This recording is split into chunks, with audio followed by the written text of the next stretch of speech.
Hello and welcome to another edition of the Door 14 Hockey Podcast. I'm your host Marty alongside John Hello. and Aaron. Hey. Hello. It is post-Christmas, guys. We unfortunately didn't get an episode in before Christmas just because stuff took over, life took over. A lot of things were happening for all of us, so we didn't get one. So happy Christmas to you and Happy New Year and welcome back. John, how are you keeping? Yeah, good. Had a bit of a poor build-up to Christmas, shall we say. Unfortunately, my gran passed away the morning after we recorded the last podcast. So that was not a fantastic first things to happen seasonally in December. But no, we're good now. We've had a good family Christmas, everyone together. Isla's first Christmas as well, so that was good. So a lot of the family over from sort of Northern Ireland, up from England, so we had a full house for a couple of weeks. It's nice to have a quiet house again. Yeah, everybody kind of descend on you. I think your relatives from Australia were over as well, weren't they? And they were, and they took in a game as well. So my two cousins, they were at their first hockey on Hogmanay, and they were there for the Giants' victory against Fife in the Old Bourne. So no, they were. Well, one of my cousins enjoyed the game, the other one enjoyed the bar. I was going to say, because you're not going to soundbite from them of their first experience to see what they thought of it. Did they relatively enjoy the whole experience, or was it the bar was kind of like the thing that kind of rounded it all off? The bar was definitely the draw. It's a combination of the two. Surely that's what hockey's all about. Absolutely, yeah. And seeing the Giants win obviously is a separate sort of third on that as well. And Aaron, how about you? How was your festive break? How are you doing? It was good. We had a good one. It was quite quiet. We had a lot of family around as well. We all still had that. I don't know about you guys, but that flipping flu that keeps going around. We're on our third dose of antibiotics. That's why I haven't been to a game this week, to be fair, either, because we're all just still coughing and spluttering away. People are giving me strange looks.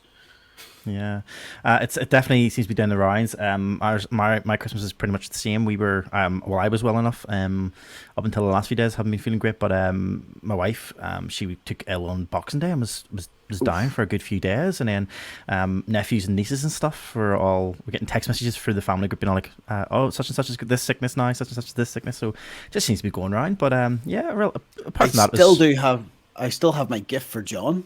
Oh yeah, I got mine. It was pretty fun. Yeah. So you have to get that. What do you think of this? That is pretty fancy.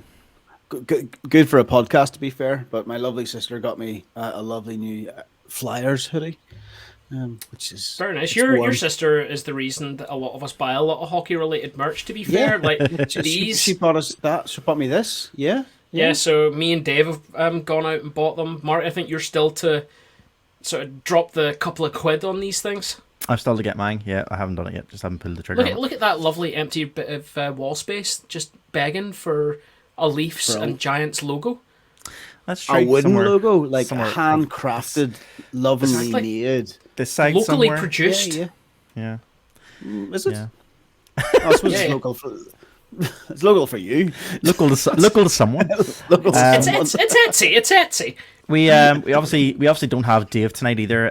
Dave has I think he's been there was a game last night. We were at the Giants game last night, and then there's another Giants game tomorrow night, or tonight as of recording this, and when you're listening to it, it'll be tonight, Friday.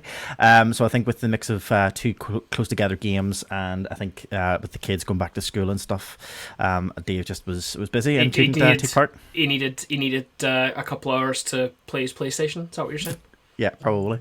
Yeah, that's more than likely it. Yeah. I've got to admit, we were quite lucky. Theo went back to school today, so all of that was last night. And again, one of the reasons why I wasn't at the game was to all the bath and getting all the stuff ready. It's a whole hassle, man. You've got all this ahead of you. Oh, John, you got that to look forward to. Tell me. Guys, we obviously since our last recording, things have significantly changed in the Elite. Let me get the right name for it. The Viaplay Elite Ice Hockey League. So if you guys are okay, let's start off with how we normally do it and get a rundown just off the league standings as they currently sit on the first week of January. So at the moment, taking top spot away from the Guildford Flames for the first time this season. The Sheffield Steelers are sitting top with 28 games played and 46 points. The Guildford Flames took a bit of a drastic turn over that Christmas period. I think it was maybe like 4 or 5. I think it was maybe like 3 losses in a row. I think they lost 6 points in total, I think, over that Christmas period, moving them to second with 28 games played and 45 points. The Cardiff Devils are in third with 29 games played and 42 points. The Belfast Giants are in fourth with 28 games played and 40 points. Coventry Blaze are moving down into fifth after a really good run at start of the season. They are now down in fifth with 29 games played, 36 points. Nottingham continue their form at the moment, middle table kind of poor form as the season has went on. 28 games played, 26 points. Manchester Storm have moved up into 7th with 28 games played, 23 points. Dundee are in 8th with 30 games played and 19 points. And Fife Flyers are in 9th with 31 games played, 18 points. Glasgow in 10th with 31 games played, 17 points. We are going to talk about Glasgow Clan in period 1, but let's get your thoughts about the I suppose the change that has happened since our last recording. John, I'm going to come to you first. Obviously, we were together for the last recording, which was just at the start of December, just that tail end November, start of December. And we talked about it, obviously, at that time. Guildford were leading the charge. They were really strong. They had a really good start to the season. We were talking about how it was really impressive that they have had such a good, strong season, and it was really good to see. Had a slight slump, but they're still there in contention. Obviously, they're in second place, but I think what was clear was right about middle of December, there was a lot of naysayers, a lot of talk about, how Guildford were clearly moving forward. They were really dominant. Sheffield were kind of just on their tail, and there was some doubt around the Belfast Giants and the Cardiff Devils and about like how they would be able to catch up in relation to the gap of points that were at the time at the start of December. Here we are, start of January. Things have changed. What's your thoughts? Yeah, I saw with a couple of the results in late December that Guildford took, there was a lot of the standard wheels coming off gifts were getting circulated. The lovely ones of was it Mark Webber years ago, his 2 front wheels coming flying off. So you can question whether a team can continue that sort of form that Guildford have had. Now, bear in mind, Sheffield have had almost exactly the same start. Give or take a result here or there. There's only 1 point between them and they've played the same number of games. It's only for the fact that Guildford had such a really strong start. Now, they have lost their advantage, but I wouldn't count them out at this point. The only thing I would count them out of is winning any social media awards after last night's Belfast game. Don't know if you guys saw the tweet that went out from Guildford's that they're... I might be paraphrasing here, but they used words to the effect of that they are going to be dealing with a giant semi in the Challenge Cup. Yeah, their social media has been great, and then there's that. That's too much.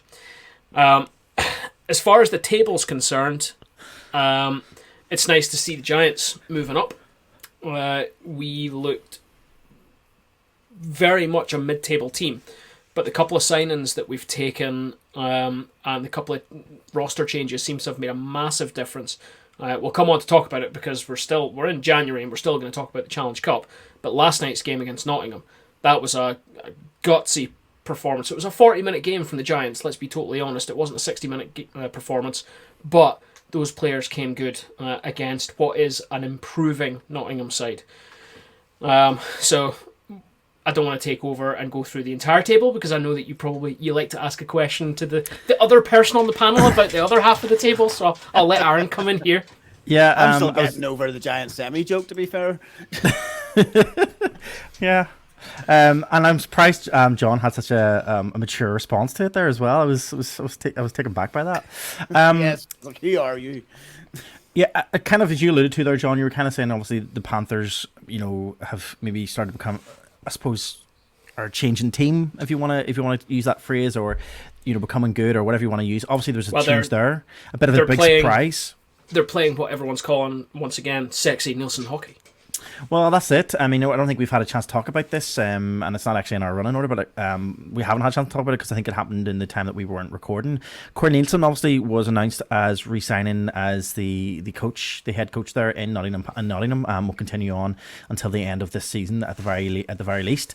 Me and Dave were talking about this last night actually, because obviously it was the first we'd seen Corey Nielsen back in the barn, and it was a change back to Corey Nielsen's style of hockey, that kind of clinical, kind of, capitalize on faults and mistakes that the other teams make, and that was very clear last night, especially in that first period. Period, you've said it there exactly. The first period was a prime example of, like you say, clinical hockey, but in playing in such a way that forces mistakes from opposition. I think the Giants in the first 10 or 11 minutes of the game played shorthanded for 8 of them. Yep. 4 penalties, one after the other, and like that's Nielsen hockey. That's forcing the mistake from the opposition. And we were talking about the fact that we were talking about our guesses, and again, I guess we won't know, but we're kind of talking about the change about all this I suppose this hope, a re-energizing, a revitalization of the Nottingham Panthers following the past few seasons where they've been really poorly performing and not getting to the Final Four and all those sorts of things happening. And we talked about me and Dave were talking about last night about the fact that Corey's been brought in for the remainder of the season. Do we feel that there's maybe a thing where it's maybe like for him to pull him back from where he was at being such a good level in terms of Dale wise, in terms of German hockey leagues and all that sort of stuff? Is there some kind of thing in thinking that maybe there was a kind of like a comeback halfway through the season, but we'll guarantee you another season following this? Is there some kind of long-term thing for him in terms of moving forward, we're going to offer him another season after it? Don't know. And the other question we came up with was obviously Pash obviously took over as their kind of their lead, their director of hockey operations, whatever it was they wanted to call it. And we're kind of looking at halfway through the season, Nottingham Panthers, nothing's really changed there. What's that going to look like coming into the season? But again, that's all early days. We've still got 3 months left of the season to see how things pan out. But it'd be hard to see. It'd be hard to see what happens there for the Panthers anyway. I was really impressed. His name escapes me right now, and I feel bad. But obviously, it's awesome that we won. But I was really impressed with their goalie last night. Their goalie made some cracker saves. Oh, no doubt about it. Yeah, he was brilliant. Don't get me wrong, but the Giants for 25, 30 minutes of that game didn't put him under any great pressure. There was the odd good shot here or there. Now I was watching live here. I was watching the webcast, and the shot count after I think 12 or 13 minutes was 12-1 in favour of the Panthers, and it showed on the score sheet. And to be fair, after the third goal, it was controversially, I think it was one of those kind of goals where they went. I think 2 of the goals maybe were being reviewed last night or whatever it was, but I think it was the second or the third goal that they didn't review that the Panthers wanted reviewed, but they didn't. I suppose the Panthers had decided let's not kind of question it. Let's just kind of let it go the way it was.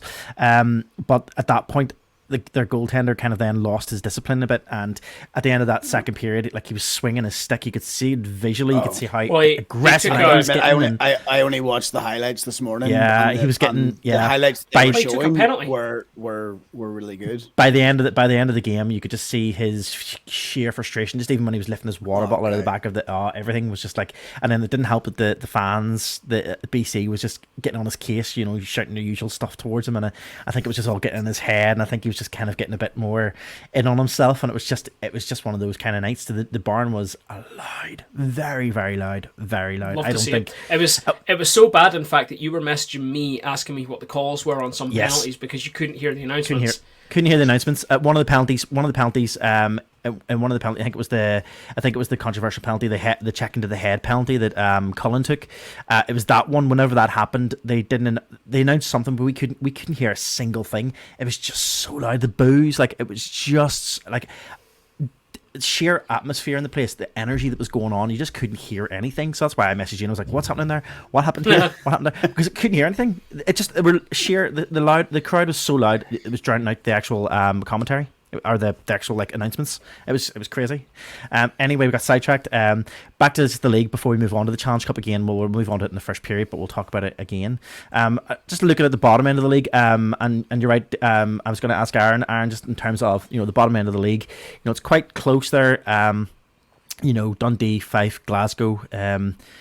Manchester do have, well, again, we talked about this before, games in hand don't necessarily equal points, but Manchester do look like they have about, 3 games in hand over some of the, like the likes of Glasgow, Fife, 2 games in hand over Dundee, and they look like they're comfortably ahead of the 3 teams. I mean, bad times, I suppose, for those the Scottish teams, I guess, the 3 Scottish teams. Do we imagine that's what's your take Surely in terms of this is just unfortunately historically now, like every season it's generally the Scottish teams at the bottom 3 or 4.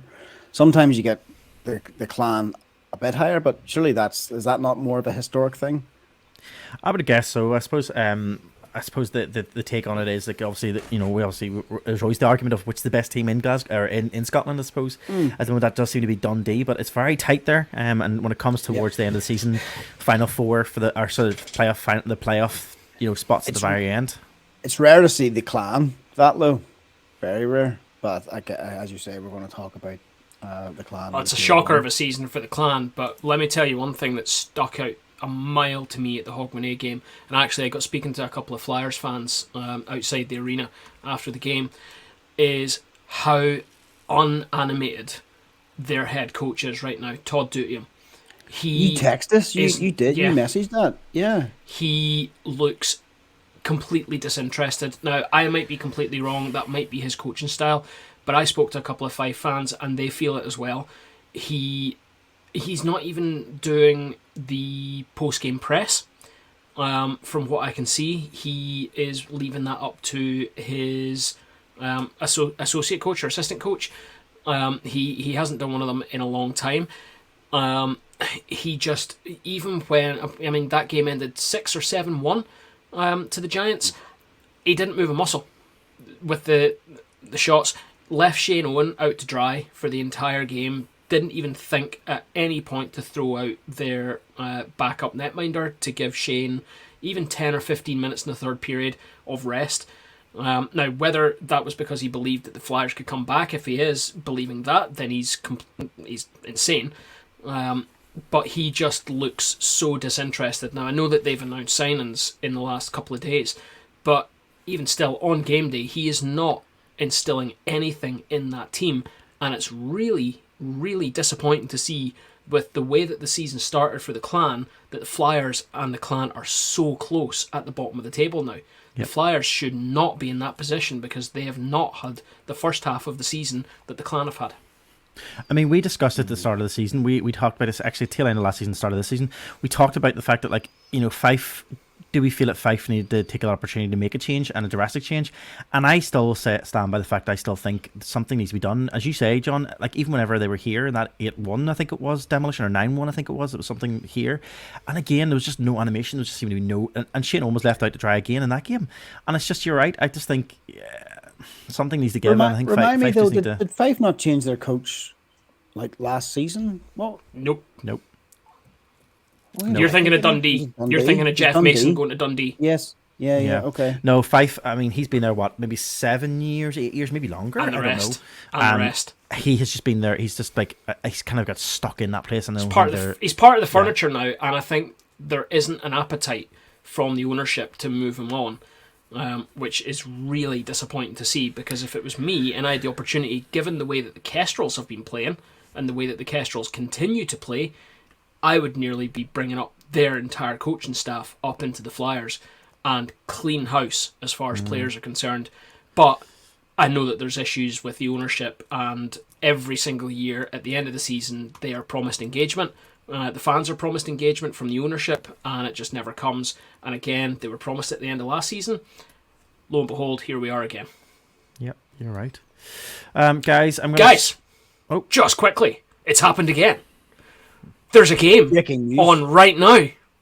Breaking news, absolutely, Aaron. In the second period, Sheffield and Cardiff. Now in the second intermission, it's 2 to Cardiff, 1 to Sheffield. I'll keep you posted. At least it's an interesting enough game, because it is a league game, so it is an interesting enough game for us to kind of keep an eye on, actually. You said 2 to Cardiff, 1 to Sheffield? 2-1 Cardiff.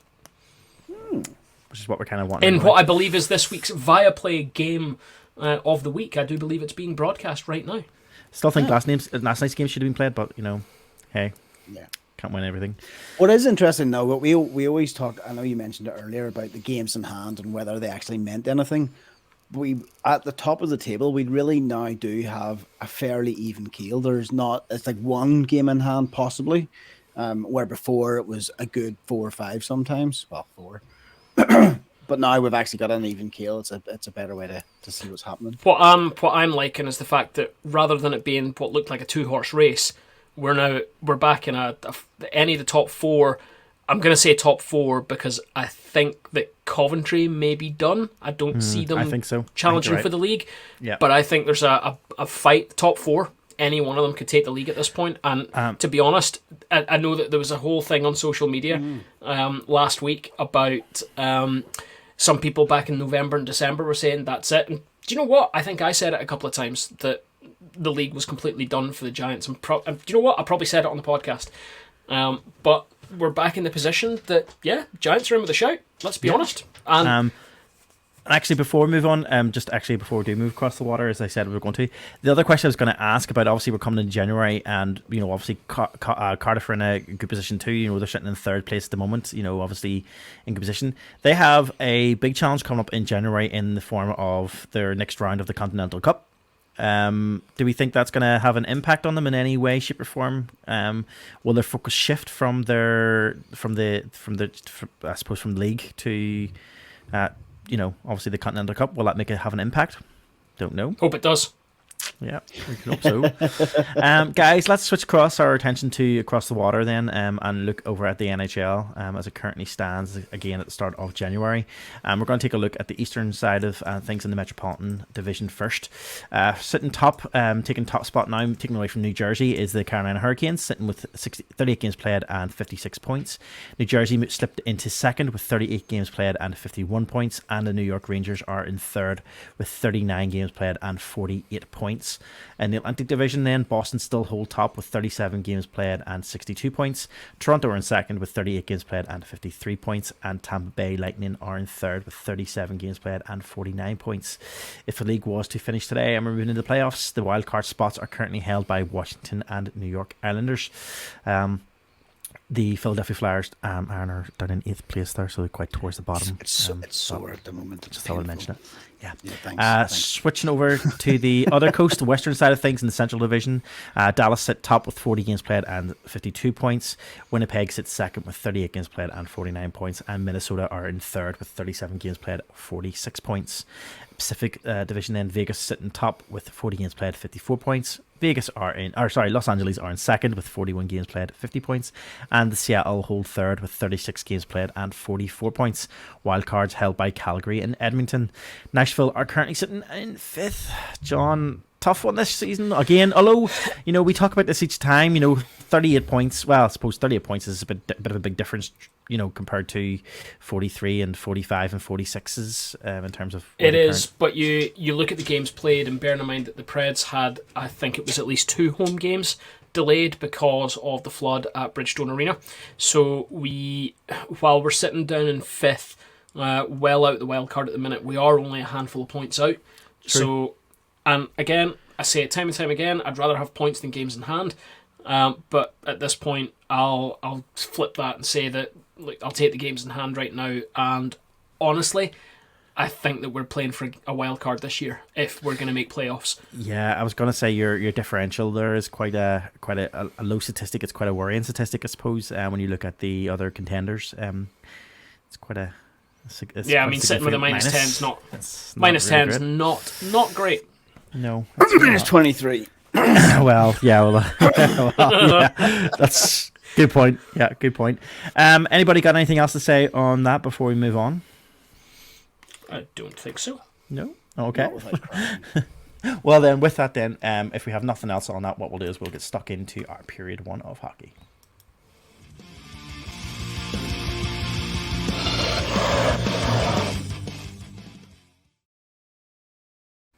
Okay, our period 1 of hockey is a roundup of stories and news items from locally from around the UK. Guys, I'm going to start us off. Obviously, we've already talked about this at the top of our show. We talked about the Belfast Giants took on the Nottingham Panthers last night in in a game that was Giants were going into it. I suppose 1 goal behind on aggregate, but they went back to take the game last night and move forward to the next round of the Viaplay Challenge Cup. The draw has been made as of today, the 5th of January, and the draw is as follows. The Belfast Giants, seeded first, will take on the Guildford Flames, which is seeded fourth, and the Sheffield Steelers, which are seeded second, will take on the Fife Flyers, seeded third. So that is the roundup. The dates have still to be confirmed, and they will be confirmed in the next few days. No, they've been announced. So they were announced today. You would know that if you looked at our inbox, because the Guildford Flames actually sent us their press release and embargoed it until this evening. But the league have announced it, so we can actually announce the dates. The top seed and bottom seed remaining. So bear in mind, it wasn't you said draw, and I just want to clarify that it wasn't actually a draw. So it remains on seeding for the semi-finals. So it's top remaining seed plays bottom remaining seed, and then the other two in the middle play each other. So semi-final 1, which is Guildford versus Belfast. The first game will be the 18th of January in Guildford, with the return leg being the 25th of January in Belfast at 7 o'clock, if you're looking to buy tickets for that day in particular. Semi-final 2, which is Fife against Sheffield, Mon the Flyers. First game, which will be played in Fife, is on the 25th of January, with the return leg in Sheffield being played all the way on the 15th of February.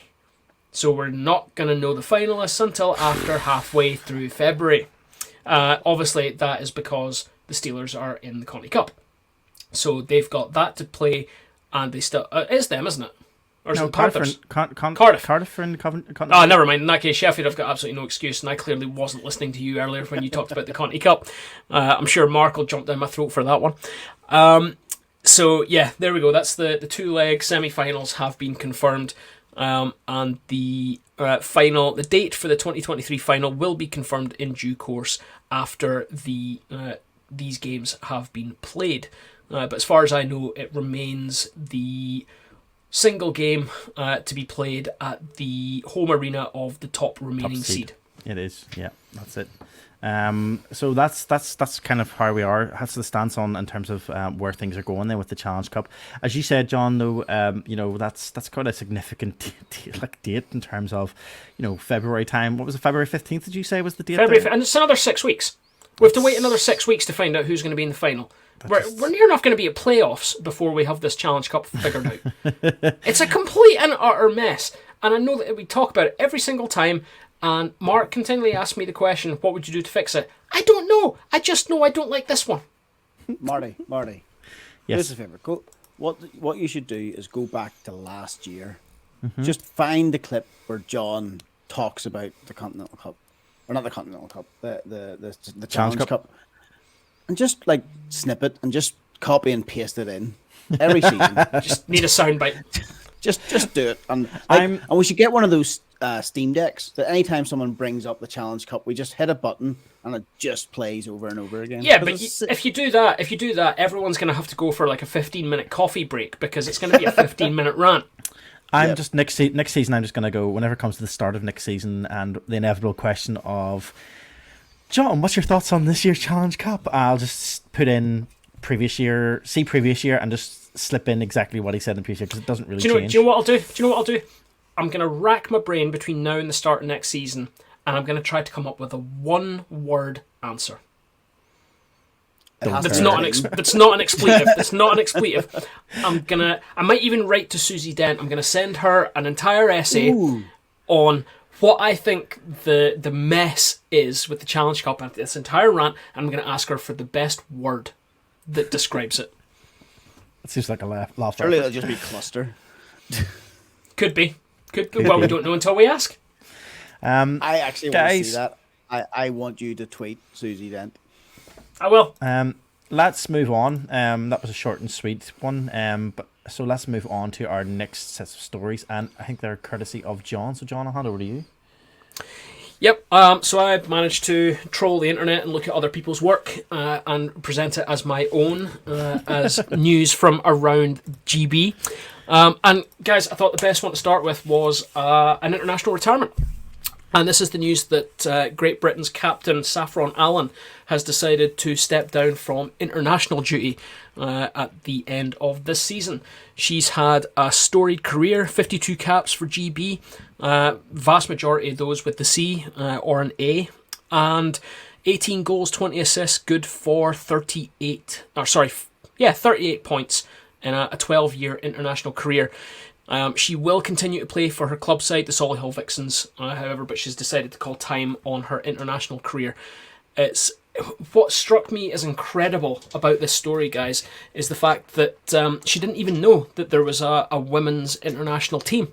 She didn't know that this was a route that was open to her. She was actually spotted during juniors and was brought into the national team by scouts, which is incredible. She also nearly didn't have a career after suffering a fairly serious back injury. So to come through all of that and then not just be on the national team but lead the national team is absolutely amazing. And then during the last Olympic qualifiers, World Championships possibly, I can't remember. Obviously I have went and read this, but her partner proposed to her after a medal game as well, which is amazing at the end of the medal ceremony. So she's had a hugely storied career, will continue to do so domestically, but is stepping down from international duty. She's only 27. She's a wee pup. I think the thing to bear in mind is, though, that because, I mean, the women's game is probably even more semi-pro than the men's game is at the top end. I mean, the women certainly aren't getting paid enough to probably this be their only job. So I'm sure she has other priorities on top of this, and I'm sure that especially with the international. That wasn't a slight on her. That was a look at what she's achieved, and she's only 27. I think what I mean is imagine the money was in the women's game as well, and imagine what she could continue to do given the opportunity. Now, obviously, this is her decision, and we're just reading between the lines here. At least I am. Probably completely wrong, and I'll absolutely take a grubbing online if I've got this completely wrong. It'd be absolutely horrific if she came on and had a go at me for this, for reading between the lines and trying to mansplain her own career to her. Even the coaching staff, Mike Clancy, said that she's going to leave a massive hole in the GB programme. She'll be remembered as someone who cared, someone who was passionate about what she did, and created some great memories. Yeah. Yep. Well, she's done. Yes, there's that massive hole, but she's like an inspiration to a new flock of talent. So hopefully that'll lead on to more. I mean, we've talked about it in previous podcasts. I know we talked about it towards the start of the season where the investment was being put in following the Olympics and stuff. There was a lot more money being put in and investment being put into ice hockey in the UK, and one of those one of those parts of investment was going into the women's game as well of hockey. So again, this is another clearly she's led the way in terms of pioneering some of the stuff and being a stalwart for women's hockey within the UK, and I guess other young women will want to kind of continue in that form and I suppose aspire to be just like this. So great career, and obviously something to aspire to for other females within the world of hockey in the UK. Absolutely. Marty, do you want me to carry on to the next one? Yep, you carry on. So, we've spoken about them. Glasgow. The story continues, and possibly one of the quietest owners other than Fifes in hockey decided to give an interview to Clan TV, or Clan Chat, as it's called, which I think is just part of Clan TV anyway, in which he admitted that he was frustrated by the club's plight this season, about everything that's happened, about where they are in the table. He spoke about some of the issues around the team, how they're going to be addressed. Now, more interestingly, and a lot for the fans, he went on to talk about the current position with coaching, where he said that there were no plans in the immediate future to change up the coaching situation in Glasgow, that nothing would be changing this season at least, and at least until the season 23-24. Now, that raised a lot of eyebrows online, because this is the same Neil Black who a couple of months ago said that the Clan were up for sale. So to hear him talking about coaching changes in seasons to come got people a little bit worried. Now, that separately then led to a statement coming out from what's called Glasgow Clan Limited on social media, which is the outfit of current sponsors who are interested in buying and are in the process, apparently, or at least that's the story, of buying the club from Neil Black. They said, in response to the recent interview with Neil Black, we'd like to clarify a couple of things.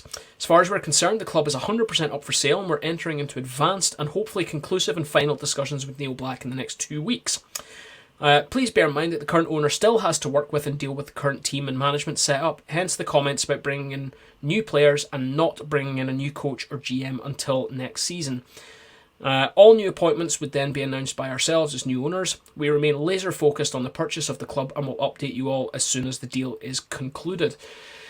So, it's kind of get hit behind the head and get reset for Clan fans yet again. They're left in this twilight zone of what the hell is going on in Braehead. Guys, what's your thoughts? Is it an ill-timed statement from Neil Black? Has he read the room wrong? Does he think that this is a boat that needs steadied when he's no longer at the wheel, effectively? I kind of felt it was a bit of an interesting statement from to put out at this point, and I guess what you mean. I suppose I get where you're coming from in terms of, we're at a point where the Clan is a bit wavering. They're concerned about obviously how the season's panned out from that, and I think he is just coming in to kind of say, yeah, we know we've had this and we've had this, but let's continue with that support and keep getting behind the team. Continuing with a business that I suppose he has to continue running the business that he owns, I suppose, until the eventual point where the business is no longer his, if you know what I mean, once it's sold off and it becomes something else. And I suppose part of that statement that kind of was mentioned, that they mentioned it, which I don't think I'd heard you say there, was but the clean sheet mention that he made in terms of making a clean sheet or whatever it is. And I think what they were alluding to was, well, that clean sheet's going to come next year or once this purchase of this team. And I guess the whole thing of that we're not approaching for a GM or a coach at this time is because they can't, because they I suppose maybe one of the stipulations has been that the team who are probably owning it, and if they're in advanced negotiations, they're kind of say, well, we don't want you bringing in any more high contracts that are going to have to stay in place, and we therefore have to kind of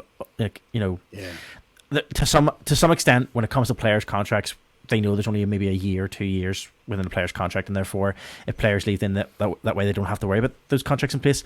However, if you're going to bring in a GM, if you're going to bring in a head coach, if you bring them at this time of the year, their contracts are in place, and therefore be potentially owning the team by the end of the season, have to then contend with the fact that there's contracts already in place for people, and then they need to buy them out of their contracts if they're longer contracts than say 6 months or whatever it is. And again, they don't want a head coach or a GM coming in to dictate then where the team is going to go, whenever actually the new owners already have an idea in head of well, this is where we kind of want to go. So I suppose it's an interesting one. It is an interesting one. Any idea surprising. Sorry, Aaron, go ahead. I was just wondering, any idea what prompted it? As you say, it's a very strange timing. Are they losing numbers at the gate? Are they is this a try to reach out to the staff, out to the fans who go, I understand the frustration. I'm frustrated too. Please come back. Your support has been amazing. Please come back. But that's not the statement. But that's not the statement that Neil Black's put out, and this is the problem. I honestly. He doesn't put himself out there that much with regards to either franchise, whether it's the Clan or whether it's the Panthers. I'll be honest, he tends to come across a lot better when it comes to the Panthers, because I feel like that the Panthers is his focus and they're his bread and butter. Now, that being said, he's a businessman, first and foremost, so the Clan are obviously important for his bottom line and have been for a long time now.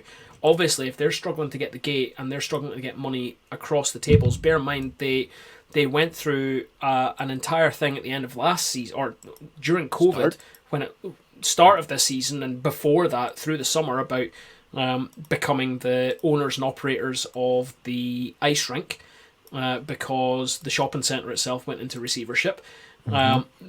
he's obviously part of that as the owner of the franchise. So he's probably financially involved in that aspect as well, and probably with what goes across at concessions as well. So all of that put together means that he needs to say something. I'm just not sure it was this kind of statement. Now, I'll be honest, I haven't watched the entire thing. I watched little bits and pieces of it. It's about a 12-minute interview that he's given on Clan Chat, so there's probably a lot more stuff in there, but I'm picking up on a couple of the main things that have come up through social media reaction and the rest of it. And separately, guys, it's not in the running order, but what do you think about their new captain? Yeah, seen that. It was Peaks coming in as their new captain. Craig Peacock, after Matthew Waugh departed Glasgow for pastures new, and Peaks is he's a known quantity to us. I've got one of his jerseys, game worn, hanging up in the wardrobe there. Absolutely loved him in Belfast, but to me, he hasn't done much since he moved to Scotland. You know, the question is, does he have to be? You know, I suppose the argument would be, you know, whether or not he has to be the top performer in terms of, you know, quality of performances each week, or is it just behind the curtain, you know, I was about to say backstage, not backstage, off ice, you know, in the locker room. In the locker room, is he the one getting the team together? Is he giving the motivation? Is he helping the coaching? At this stage, he's you know, at this stage he's an age where, you know, he is kind of more of a veteran, should we say?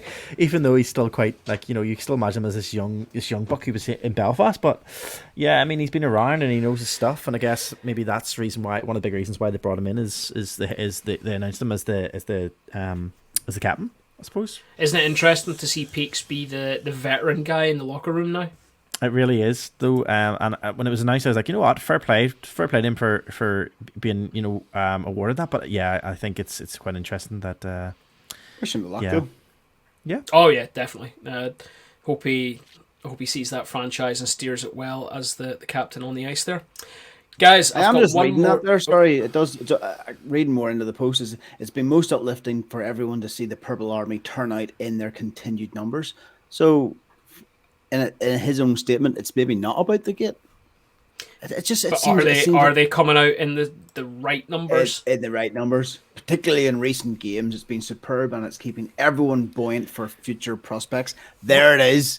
Keeping everyone buoyant, keeping the numbers in, getting the numbers high so that the people are still interested in buying it, and that they can, if the numbers are high, this is the money that I want you to buy the club for. I believe the usual Boxing Day Belfast Giants versus Glasgow Clan game, I still believe that was still a high gate. I still believe that was pretty much a particularly solid game. So from what I hear, though, there was a huge number of Belfast fans in there. Yeah, there was. Yeah. All being incredibly vocal and annoying quite a lot of Renfrew's finest. Being inappropriate as well. I heard there being inappropriate inappropriate language, using inappropriate language for children being around. Inappropriate and bullying. I mean, let's be honest. We all know it was Boomerang who travelled out there. You guys are absolutely awful.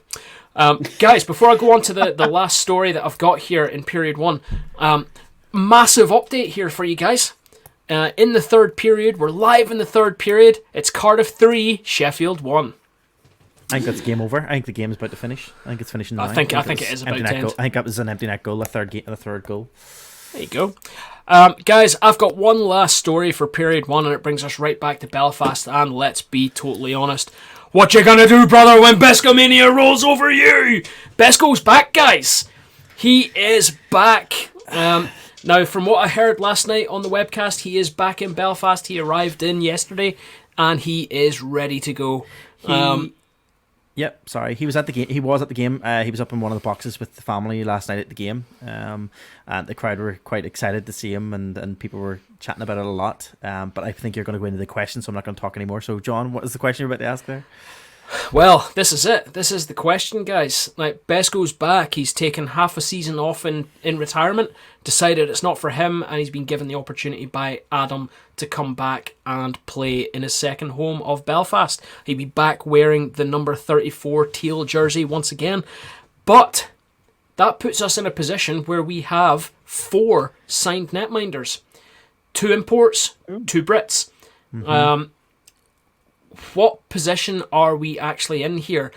Is this an indictment of Peyton Jones? Or is this a fact of, are we to understand that the rumoured niggles and injuries to Peyton Jones are worse than what we've been told? Clearly, Besko is here for a reason. Adam Keefe feels like he is a key part of the back end of the season for Belfast. But is it an indictment of Peyton Jones? I'm going to start off. I'm going to go back. I'm going to take us back before I answer that question, John, if that's okay, because I kind of want to kind of explain my reasons, I suppose, for what I'm going to say about that. I suppose my surprise is like this came as a massive surprise, a Christmas gift, shall we say, when they announced that Besko was coming back. We all know our thoughts on Besko. Whenever he announced his retirement at the end of last season, we spent one of our episodes pretty much lamenting the man and crying about the fact that he was leaving, and we knew it was coming, and we were really sad to see it go. Start of the season came, we talked about Peyton Jones coming in, and I still said, I wish Besko was coming back. I've got my Besko jersey. You know, we love the man. We're biased. We think he's a great guy off and on the ice. You know, we love him. He's top quality, and I'm so excited to see him back. Now, it came as a surprise for two reasons. One, because we didn't think Besko was going to come out of retirement. Two, exactly as you say, John, we have two players who, you know, Whistle's been playing great this season so far. Peyton has had a few niggles, but he in the last maybe 4 or 5 weeks, he's been, you know, he's came to form. He's been playing quite well. You know, he's found a bounce and stuff, and we kind of thought, yeah, everything's going well. But the third thing that was kind of surprising was because we kind of looked at the fact that, like, you know, the Giants, where were the Giants kind of falling down? Where were the things that we were struggling with? We were struggling with the fact, first off, that defensively we had lost two defensemen in terms of one. Kevin Rayner announced his retirement, which was the most non-surprising retirement because we all knew it, because it was accidentally announced on, I think, 4 weeks before Rayner said anything himself. I think someone accidentally said it on like the Giants Live TV webcast. So that didn't come as a surprise. And then they brought in Roach. You know, so Roach came in, and we thought, right, great, that's a good defenseman. But then they announced like Macaulay leaving, and it was just like, where did that come from? Like, where did that... Like, that came out of nowhere. That was just like what? Like, that was a complete shock for everyone. It was just like, whatever it is. And obviously they brought in this new guy, Newells, which was a great signing they brought in.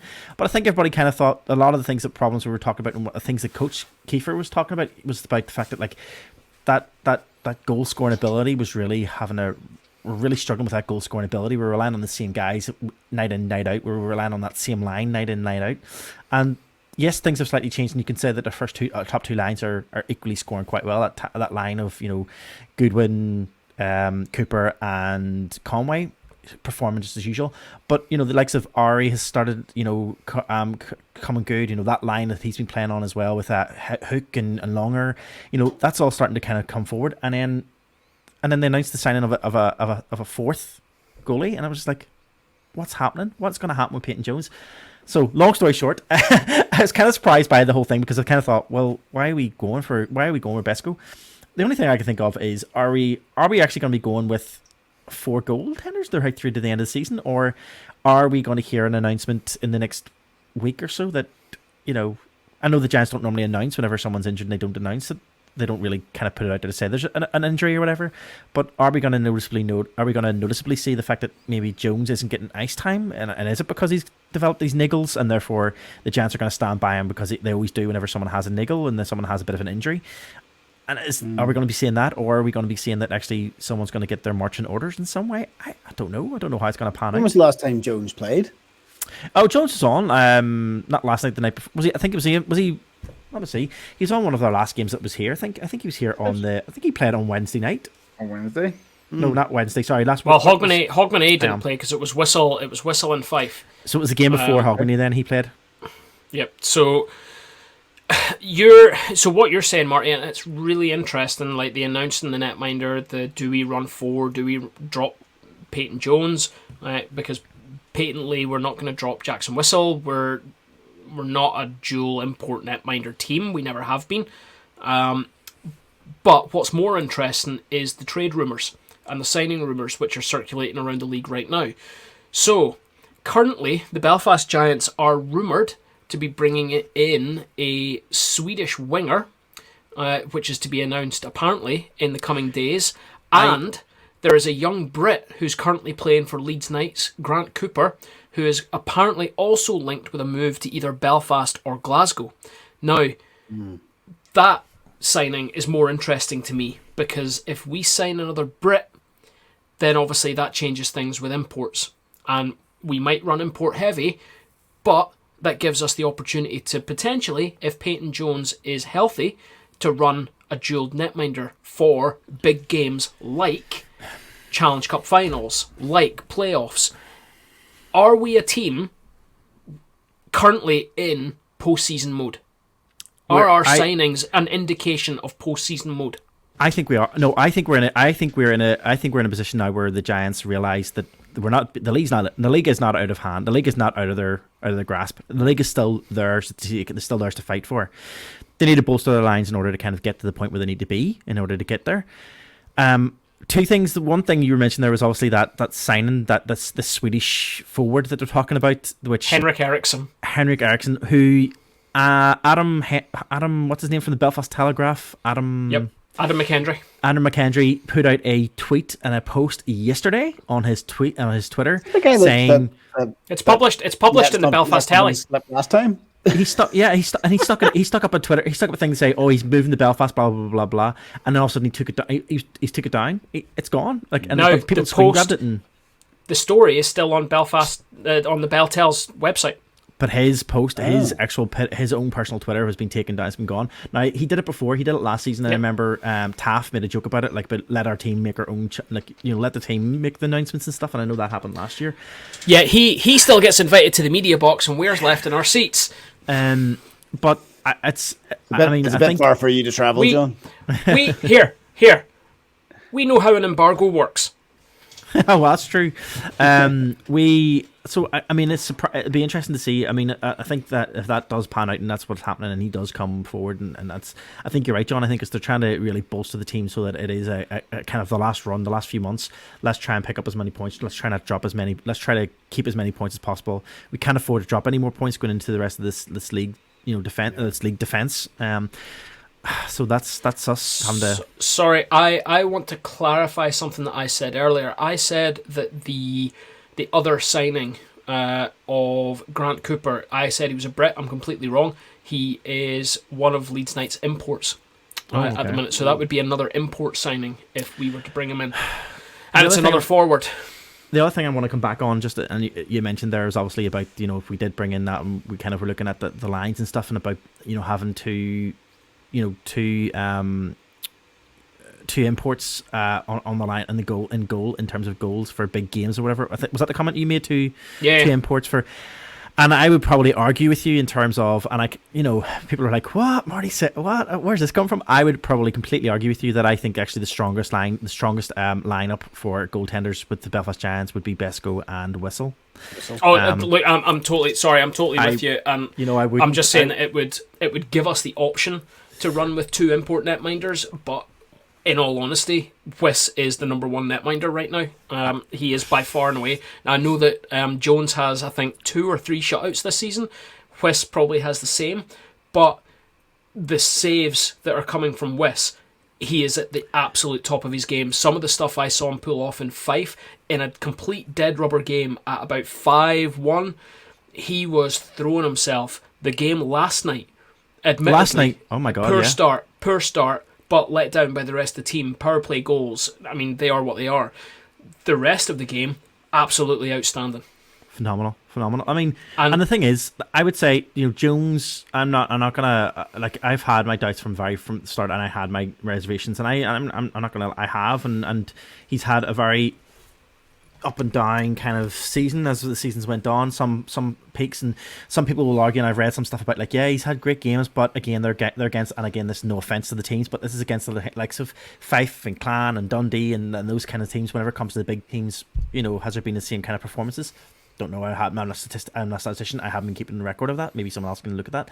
But he has had, again, Peyton has had some fantastic saves this season. Like, he's had some fantastic, there's been points where I was just like, wow, that was like the end coast to coast moves that guy can pull off is just phenomenal. So I'm surprised. I don't know what's going to happen, and I suppose we'll get a bit of a clearer picture in terms of where that's panning out once they announce when Besko's going to be coming for his first game. Has that been announced, John? Did they mention? No, they haven't. They haven't said when he'll be hitting the ice. But it's only been about a week since they announced him back, hasn't it? Or yes, has it even been a 3 days. The fact that 3 he's back, days. Days. the fact that he's back in Belfast already, you know, and the fact that he was there last night at the game, I'm just wondering, you know, are they going to try and maybe aim for maybe not this weekend? Probably it's maybe too quick, but maybe the following weekend. I don't know. Look, I don't. I'll be the one to say it. I love Besco. The performances that Jackson has been putting in right now, the two of them are going to be playing for the starts. That's the reality. Besco is an outstanding netminder. He's had half a season out. He is going to need time to get his skates under him again. Jackson Whistle has been outstanding this season. The two of them will be 1 and 1A as far as starting netminders go. They will be playing for starts. And that is a position, that is a fantastic position to be in as a Belfast Giants fan. The announce is it only for the season? Well, that was my next question. That's what I was going to ask. My last question before we move on to period 2, and this is a conversation that me and Dave also had last night, and that's why I'm going to ask you guys to get your thoughts, because I asked him this exact question last night. We talked about the Corey Nielsen thing and I mentioned this earlier on about the Corey Nielsen thing where he came in halfway through the season. Is there some kind of maybe setup that Corey Nielsen's going to continue on as another year for next year, and maybe that was part of the agreement for coming in halfway through the season? Do we think the fact that there's maybe something in the pipeline, that the fact that, like, yes, he came out of retirement, which is quite a surprise, the fact that he's come out of retirement after, you know, a couple of months away. Do we think there's maybe something there to say that, you know, Besco has maybe said, look, I'm going to sign with you guys halfway through the season and I'm going to come back to you, but is there going to be like maybe a thing of like, I would like another year after that? Then can we look at can we extend the contract for another? Is that something that's maybe going to be in the pipeline? I think you're probably exactly right, and I think I would be surprised if the first re-signing that we hear about in the off season or potentially around playoffs is Besco coming back for another season. I think so. Yes. My other option, the other side is that he's just like they feel like they need a goalie. They turn to him and say, "Hey, could you come back for 6 months? Like, as you said, bolster the numbers, get us to that point again." And he's come back. To it's a big commitment. It's a big commitment for Besco to come back over here for a few months. And bear in mind, he hasn't just brought himself. As far as I'm led to believe, the family has come as well. And maybe, I don't know, maybe we're not seeing something that maybe we're not seeing something that the coaching staff are seeing, but I genuinely didn't think our problem was our goaltending. I didn't see it that way. I felt our problem had been in the last few weeks, and again we're backseat. We can't, who we didn't know. We don't, like, we're not experts or anything, but from a layperson point of view, in terms of sitting in those stands every week, the thing that every single fan is talking about, the things that we're seeing, is the fact that the goal scoring ability was just not there. We just couldn't buy a goal. We just can't buy goals. We don't have secondary scoring, and we're losing defensemen hand over fist. Yeah, and so the fact that whenever they announced that it was a goaltender, that's why everybody's reaction was great to see Besco back, but everybody's reaction was, huh? What? Well, do you know what? Their heads? If that's what's happening, what I did notice last night, watching last night's game, is that Gary's back playing forward. So, by signing potentially 1, maybe 2 additional import forwards, what I would imagine is that frees Gary to go back and play D. Yeah. So, I think with everything in mind, this is not the time to be panicking as a Belfast Giants fan. If nothing else, this is going to be a really exciting couple of months in the league, let alone what we've got as far as Challenge Cup and playoffs is concerned. The next couple of months of league action could be... Can you imagine if we end up winning the league? Be brilliant again. From the position that we were in halfway through the first part of the season, can you imagine us doing what would it be, the 3-peat, 4-peat, 5-peat? Well, technically, is it technically 4? Would it be? I think it'd be 4, but then you include the COVID years, and surely it's like the last 6. It's like the last 6 years or something we've had the league. Yeah. So, look, it's got all the recipes to be an absolutely beautiful few months. Hollywood movie. Exactly. Miracle 2. Miracle in Belfast. Guys, I think we'll finish up there for period 1. We talked on end about stuff there, and we still got some stuff to cover in the last 2 periods. So if we're happy enough, what we'll do is we'll get moved on to our period 2 of hockey.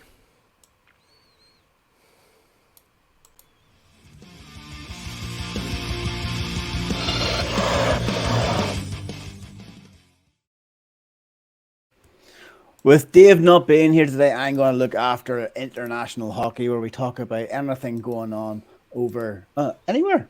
Could be over the pond. It could be anywhere in the world. And to keep on point, as usual, it's always John and Marty that have done the lion's share of the work. And we're going But to you know go what? for Before you go for it, I'm just going to confirm that the game is over. It was an empty netter, and it has ended 3-1 to the Cardiff Devils. Ooh, that's interesting. That is definitely interesting. That's what we kind of wanted. It's interesting, and also the fact that I'm finally going to a game as a neutral this season. I'm going on Saturday to watch the Steelers Flyers game in Fife, which is actually now more tasty, considering that the Steelers have just lost, and the fact that it's going to be like a little preamble for the Challenge Cup semi-final. So I'm going to get a little idea of how that's going to play. So yeah, it could be quite interesting. Well, thank you very much, John, for the update. So as I was saying there, I think we're going to go for a John Ford sandwich here. John, you've got two stories, and actually, it's one story. It's one story, mate. So it is. Okay, well, it's two links. All right, we'll tell you what. We'll do a John Ford pizza. We'll do Marty as the topping and John as the base. So what do you do first? Do you do the base first or the topping? I'm confused now. You work on the base first. You've got to do base first. I'm going to do you first. We're going to prep the topping. You said you, and you're talking to two people on video link. Marty, tell us about your story. Okay, no worries. I'll start it off. Who the hell eats the cheese first before the bread? Okay, I'm going to start us off. This actually is kind of local but also international at the same time. We obviously here in the UK are very much aware of Liam Kirk, former Sheffield Steeler winger, who was drafted over across the water with the Arizona Coyotes back in 2018. The 23-year-old then moved to the affiliates team, Atlanta Gladiators, and had been on loan there pretty much up until this season. However, there was a bit of an interesting one because, John, you had mentioned to us kind of a couple of weeks back where it looked like at the time it looked like the Gladiators had put out a tweet to say that a number of movements within the roster included a call up or a call back by the Arizona Coyotes for Liam. But then, am I right in saying that that's what happened? Yeah, so it's a funny one. So under league rules, his contract and his draft is with the Arizona Coyotes. Yes, that's right. So they farm him out to the ECHL, AHL, whatever, but it's always under the guise of the Arizona Coyotes. Yes. So he's pulled back by the Arizona Coyotes because then he has now been loaned out for the rest of the 2022-2023 season to Mikkelin Jurkut, which is in the Finnish Premier Liga. This means that he'll be moving over to the top, I suppose, the top team within Finland, which is again nothing to look bad at. You know, Finnish league is probably one of the most skilled leagues up there. You know, it's up there with the likes of KHL, Swedish La Liga, and obviously the Finnish league is up there quite high. So he is going to be moving over there. It will be a new challenge for him, a new opportunity to grow and learn, I suppose. And that's where he's going to be for the rest of the season. So I don't think it's a bad thing for the young guy, but I think it came as a surprise. I think a lot of fans here in the UK, and I think a lot of fans at the time, kind of when they seen that announcement coming from Arizona to say we recall him, I think everybody got really excited, thinking he's going to the show, he's going to get up there. Yeah. They all lost the run of themselves because, let's be honest, Arizona are not having a great time right now, but it's just not going to happen at this point. He wasn't getting minutes in the E, as far as I'm led to believe. Coach and staff there weren't giving him the development time, although he was performing really well.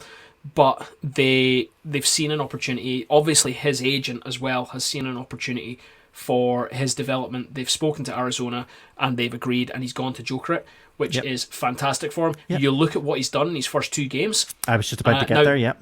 Bear in mind, his first game, now it doesn't say this in this news story, the first game was on his birthday, and he got an assist in his first game, and then since then, he's got a goal and at least one more assist, or two assists in his second game.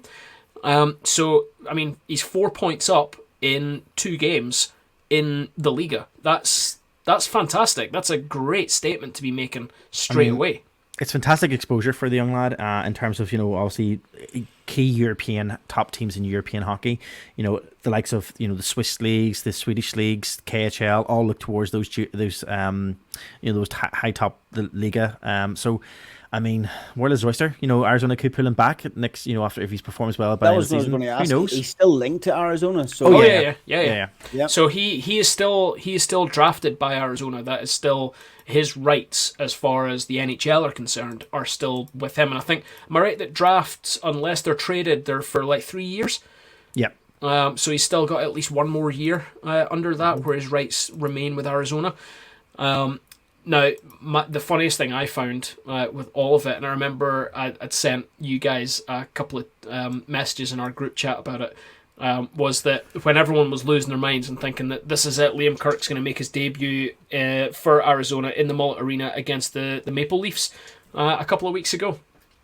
And the hilarious thing would be that if Mullet Arena had been a sellout, Liam Kirk would still have played to a crowd nearly twice that size in Sheffield. Yeah. Yeah. It's just, Arizona is the gift that keeps on giving. Can you imagine how underwhelming that would be? It's like, this is my NHL debut. This is going to be amazing. I'm on top of the... Where is everyone? Do you think, would we have pulled back on the Arizona slagging if it actually came to fruition? Nope. That he was actually No, I would have gone in even harder on the Arizona slagging because honestly, that would have just... I'm nearly glad that that's not what happened, and I'm glad that he's playing over in the Liga for big crowds in front of Jokerit fans and in front of Liga crowds, because those crowds are insane. I mean, you think about the fans that we've seen from some of the European leagues, some of the ultras that we've seen over here, the likes of Katowice. Like, Liam's over playing in front of those fans. I mean, that's incredible. It would be a different story, say, if Arizona had been playing in Toronto that night, and that had the potential to be his NHL debut. That's a debut. That's an arena with storied history. That's a franchise with storied history. Not Arizona, who play in the really bad haircut stadium. You're happy enough then, John, that you to move on from that story? You don't want to talk about Mullet Arena anymore? Nope, not in the slightest. All right. So actually, that's Marty's stories done. Now we're going to go over to, funny enough, John's story. Which I thought was funny, but it is just the one. It is. We've had the cheese, now we're going to have the bread, which is really weird. So it was prep. We were prepping the toppings for the base. Oh, so now we're making the pizza? Is that what you're saying? Now we're making the pizza. Oh my god! This is all kinds of... Can I just clarify? Is this because, Aaron, you got a fancy pizza maker for Christmas, and therefore everything's like pizza related? It's all about pizza. I can say I will say though, we did get invited up to Aaron's over Christmas to try out this pizza machine, and I've been trying to convince my wife we should get one because it was pretty good pizza. Yeah, it's the way forward. It's what's happening for dinner. Dave actually took some of that frozen dough and made pizza tonight. He messaged me some pizza. I'm using mine this weekend. Was that my recipe? Or is this your store bought crap? This is, I was sent, given the advice to buy frozen dough from the Asian supermarket. By the way, that's a great place to be. But I spent walking around this place for 15 minutes trying to find frozen dough in Asian supermarket. I thought someone was pulling my leg, but no, they have good frozen pizza dough. There you go. There's some good advice for a hockey podcast. looking after people's dinner, one podcast at a time. Anyway, I smell pizza. Anyway, go ahead, John. Tell us about your story. Yep, so if you didn't know, New Year's Day is now the day where the NHL goes outside. So this year it was in Fenway, and the Boston Bruins faced off against the Pittsburgh Penguins in what turned out to be a bit of a classic on the ice. A 2-1 victory for the Boston Bruins, the winning goal coming in the third period. Some pretty interesting sightlines, it seems to be, at Fenway. That seems to have been the biggest story out of the game. I'll be totally honest, not a fan of the jerseys. I thought both jerseys were pretty poor. Really? They were supposed to be throwbacks, but I didn't like either of them, if I'm totally honest. I didn't rate the jerseys at all. All things considered, looked like a pretty decent outdoor game. It wasn't one of the NHL's biggest. It wasn't one that was marred with absolute disaster with melting rinks like we've seen before. It all seemed to go fairly smoothly. It was a balmy 10 degrees outside. The sun, while it shone on some of the stands, it didn't shine on the ice surface, which means we didn't have any melting issues, and actually it seemed to be a pretty good game. The one thing that I did like from this game was the dress that the guys arrived to Fenway in. Both teams arrived in now let me get this right. What do you call it? MLB in Major League Baseball threads. So they looked the part for arriving to a baseball field. It was pretty cool. But the bigger story came from Gary Bettman on the day of the game. The NHL League Commissioner came on TV during NHL Face-Off and announced the 2024 Winter Classic. Guys, it's going to be the two newest franchises in the NHL going face-to-face. The Seattle Kraken will host the Vegas Golden Knights in Seattle. So all I can imagine is that they're going to need snorkels. Because Seattle is one of the wettest places in the USA, as far as I know. Yep. So how they're going to keep that all frozen, I don't know. But should be interesting. It's quite nice, actually, not to have either the Bruins, the Penguins, or the Leafs involved in the Winter Classic for once. And it'll actually be really interesting to see what they do jerseys-wise. So I know I said I wasn't interested in jerseys from this year's Winter Classic. We're talking about a Winter Classic for two franchises that are no more than 5 years old. Yeah, classic. Although there could be an argument to say that the Kraken, obviously being Seattle, you know, they have got a history of ice hockey, quite significant history of ice hockey in Seattle. So True. There's a talk that they could throw back to, you know, history era gone past there. But Vegas, yeah. Do you know what? See if they do, even if they do one of their like cultural heritage night jerseys and just throw one of those on, it would be epic. Because some of the nicest jerseys coming out of the NHL at the minute are coming from Vegas. Yeah. Some of them are absolutely stunning. So we'll be going to Seattle for 2024 New Year's? Is that what we're saying? I mean, I'm up for it. You buying tickets? I was about to say, I can afford that. Are you going to do it? Okay, start selling some pizzas. Got to start selling some of the jerseys behind us here, you know? Yeah. I ain't selling nothing. Ha. Okay, I think, John, are you happy enough that you've finished talking about your Winter Classics? I am. I'm totally finished talking about the Winter Classics, and once again, I just want to make the point that Mullet Arena is a terrible, terrible arena. Well, on that, Marty, unless you have any other stories, Nothing. let's move on to Period 3.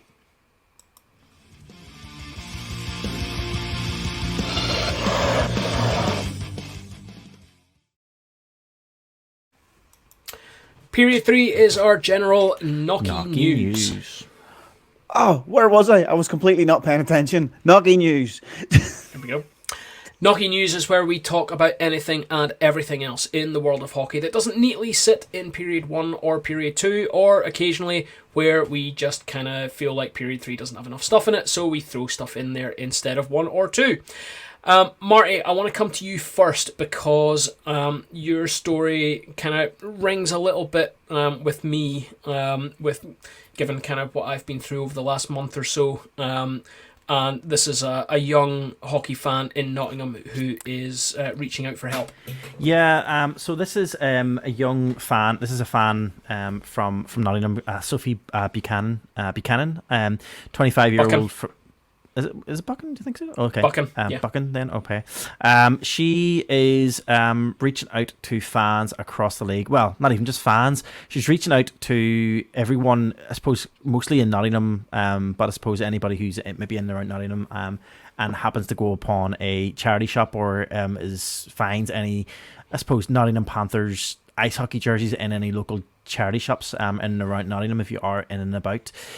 Sophie unfortunately lost her father, who died suddenly and unexpectedly in December.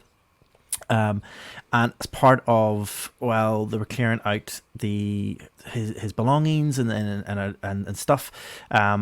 Sophie, I should say, and her dad are Nottingham Panther fans. And one of the big things was that they watched the games together. A couple of things had been set aside of things that they wanted to keep, and one of the things that Sophie had set aside that she wanted to keep, or an item of clothing, got mixed up in one of the bags of clothes that was sent through to the charity shops, and that was a Nottingham Panthers jersey. She is looking to try and get it back. So if you are in and around charity shops, and you do happen to come across Panthers jerseys, they are looking to kind of find that jersey again. So if you are, she has been ringing around the different shops trying to find the top, but she haven't been able to find it. So if you have bought a Panthers top, if you do happen to come across one, if you're out about shopping in Nottingham and any of the charity shops in and around that local area, I'm sure she would like to get in touch, and I do believe I read up there to say that you could get in touch. If you do happen to buy it, please get in touch with the Nottingham Panthers backstage team, and the coaching, or the office team, and they'll happily help out with trying to get it reunited with Sophie. The only thing is, I don't have any significant details, because the information I got, it has reached BBC, and BBC had obviously put out the story as well, and I wasn't able to find the information in relation to which jersey it was, or if there was any significant numbers or anything on the back. Did anybody? No, did so any guys? I think it's a replica. So there's a photo in the BBC piece, and it's one of their. I have no idea what season it is, but it's the black fronted jersey with the yellow and red striped arms. I think it's a replica. I don't think it's a gamer, because the Nottingham Panthers also shared the story on their social media today, and they haven't said that it's a jersey with any player or numbers or anything in particular on it. So, like you say, Marty, we're throwing it out there as well that anyone in the Nottingham area, or anyone really in any charity shops, because a lot of this stuff will move between sort of branches. Like I've been in Belfast and found Coventry jerseys before. I've been in England and I've found Giants jerseys in charity shops. My brother-in-law was in Leeds and found a Giants jersey as well. So these things can travel kind of pretty far before they end up on a rail for sale. So everyone, just keep your eyes open. Look out for this Nottingham Panthers jersey, and if you do find it, grab it and get in touch with the Nottingham Panthers, and they can hopefully try and get Sophie reunited with this jersey. Yeah, as I say, there is a better picture. He is wearing the jersey in the picture on the BBC.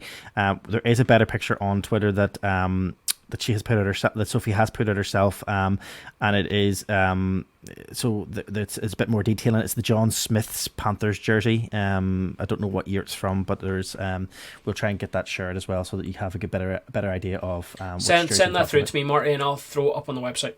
No, it will do indeed. Because going by the photo, it must be a fairly one of the older jerseys. Yeah, I think that jersey would be start of Elite League, maybe even Super League years. Yeah. I think maybe even British. Is it Super League or British National? BNL maybe. It's possible. I think it's Super League, because it looks like it's the Super League badge up on the corner. It is Super League. Yeah, it's Super League days, so we're talking early 2000s. Guys, I've sent you the link, the image there anyway, to your WhatsApp, so you can have a wee look at it and see. But that's the jersey we're talking about. It's quite a distinct looking jersey. Black, yellow, and then red, like paw marks and paws on it with scrape marks. So it is quite a distinctive looking jersey. So if you do happen to come across one, get in touch with the Nottingham Panthers. Brilliant. Marty, I'm going to stick with you then, and I did see this. This was quite a funny one at was it the World Junior Championships this week? It was the World Junior Championships. I'll tell you the reason why I came across this. I came across it because of TikTok, of all places. Someone on TikTok was done a video and was all like, what in the clear blue hell is going on this ice? a TSN cameraman known as Nathan Edelsey is a cameraman from Halifax in Canada, who normally tries to stay out of the spotlight, and he is known now, or he's become notorious now, because he is become a fan favorite quite quickly, because he's a camouflaged camera operator who skates around on the ice, capturing different angles for TSN.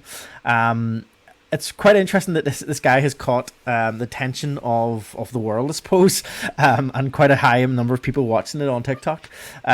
He appeared recently in the World Junior Championships in Halifax in Scotiabank Centre. He's a former goalie, and he has been known. He basically his job is to kind of weave in and out of the fray, staying on the ice, following competitors, looking at the different skill, catching it, I suppose at ice level.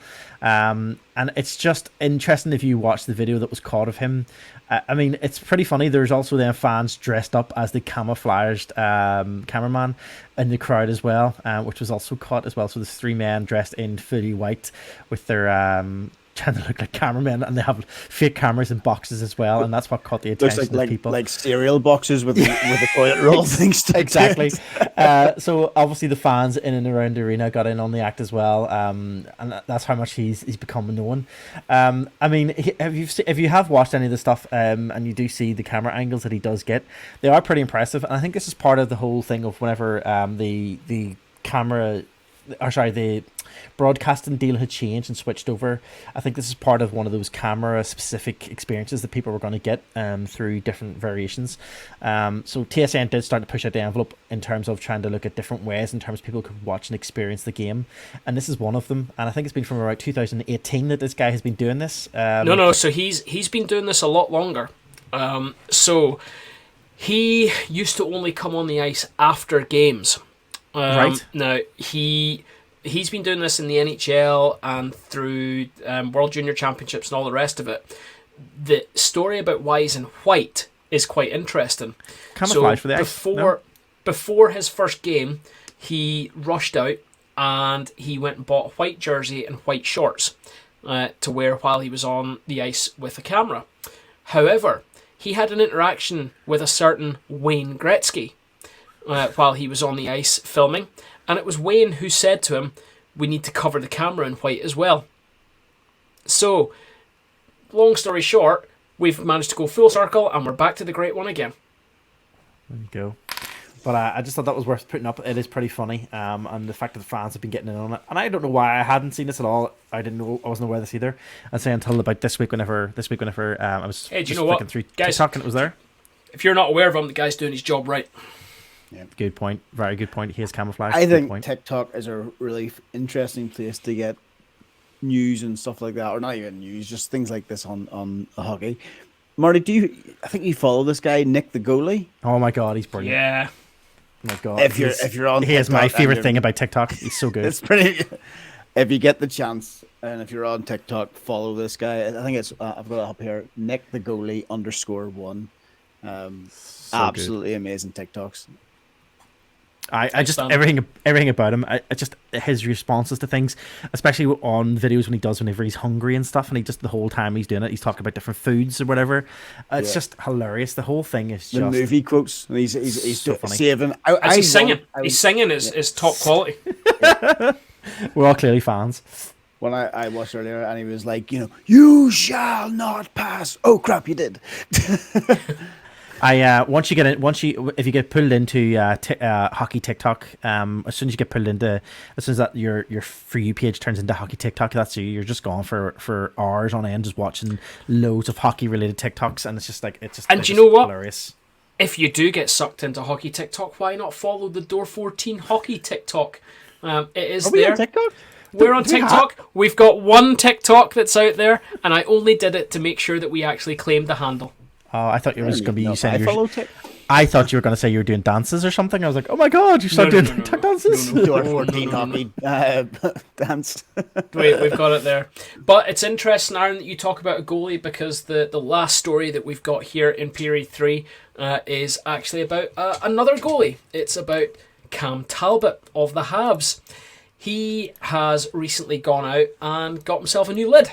Have you guys been able to see this? Yep. So, sorry, not the Habs, the Senators. Sorry, Senators. I got that wrong. Senators. So he's gone off. We all know that there's some stories about some actor who apparently bought a football team. It seems to also be interested in buying a hockey team as well. However, Cam Talbot seems to be a big fan of Ryan Reynolds' character Deadpool, and has gone out and got Deadpool emblazoned on his brand new lid. And actually managed to get some chat back from Ryan Reynolds as well. Which was, the first tweet was actually hilarious because it shows that Ryan either knows hockey or has been doing his homework when it comes to his potential new acquisition of an NHL franchise, where he replies to Cam Talbot on Twitter, who has put this mask out there, and says, "I wonder what the real Deadpool thinks of this lid." Ryan's response was, "Jacques Plante would be proud as hell." It's absolutely brilliant. And then Ryan does also go on to kind of relate between Cam's mask and the one that he wears as Deadpool, and says that, "I think we both just got a new mask, and this one's a tad bit more breathable." I think having a stab at the fact that his mask may not be the most comfortable thing in the world to wear whenever he's filming for Deadpool. I see that is coming up soon. It's going to be starting. They're starting to film that soon. Oh, sorry, it's a completely different podcast. That's not hockey related. But yeah, there's actually an update. I done a quick Google on Ryan Reynolds and the Senators, because we haven't really talked about that. No, since, there's been nothing really. Since No. November, but there's actually on ESPN. There's a little article there from the 13th of December saying that NHL Commissioner Gary Bettman has recently met with Ryan Reynolds about potentially being involved with the Ottawa Senators' new ownership. Reynolds very much impressed us is pretty much the main quote there. So I'm sorry, if you meet Ryan Reynolds and the quote that you make isn't "he very much impressed me," then there's something wrong with you, because no matter what, he's impressive. Bettman said to the NHL Board of Governors meeting on Tuesday, "If we can figure out a way to have him included, I think it would be great for the Senators and great for the league." Of course it would. Do you know what? I don't often say it. He's not wrong. He's not. He ain't wrong. Yeah, I kind of messed that up. He's not wrong. Guys, that is it for period 3. And Marty, I don't see anything in overtime, so No. I don't know if that's us for the podcast. Yeah, we have nothing else. I don't think to include for this week. I don't think we have. Nope. I don't think we have anything that came in. No. We did get one thing on Twitter that I do want to acknowledge. Okay. And it's Anthony. It is Anthony from Banners on the Wall. Anthony, yes, we are genuinely terrified of having you on the podcast. We will get it sorted. Sometime in the next couple of weeks, I will get in contact with you. This is me putting it out there. I will get in contact with you, and we will have you on to talk about the NIHL and the EIHA. Okay, it is going to happen. Just we know fine rightly that you're going to come on here and you're going to embarrass us. Okay, it's mostly you're going to embarrass me, because I have said for the last 4 or 5 seasons that I'm going to learn about the NIHL, and I never do, because I start, it confuses me, it scares me, and then I close my browser again. Okay, so we will have you on, and we will give you, our minuscule platform compared to yours, and you can come on here and educate us on all things NIHL and EIHA. Okay, so it will happen. There you go. And it's said, so it's been done. Straight from John's mouth.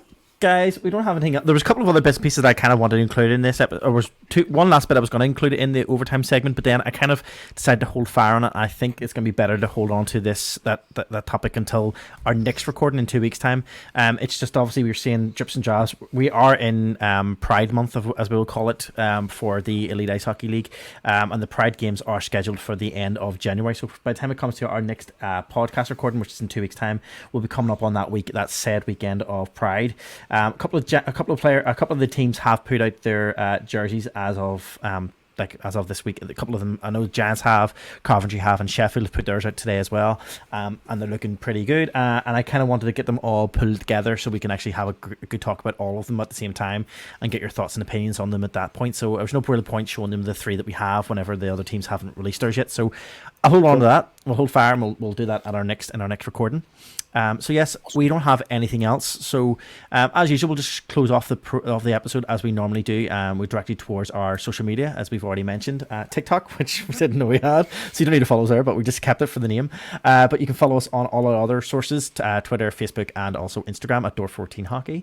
You can check out all the content for this episode, as well as other episodes, and you can listen to this episode as well as our previous episodes on our website at door14hockey.com. Check out leave us a like, a subscription, or a comment, or whatever it is on your podcast provider of choice. We'd like to receive those. And just with that, I think that's really it for the end of our show. Just a matter of us signing off for this week. I'm Marty. I'm John. I'm Aaron. Have a great week.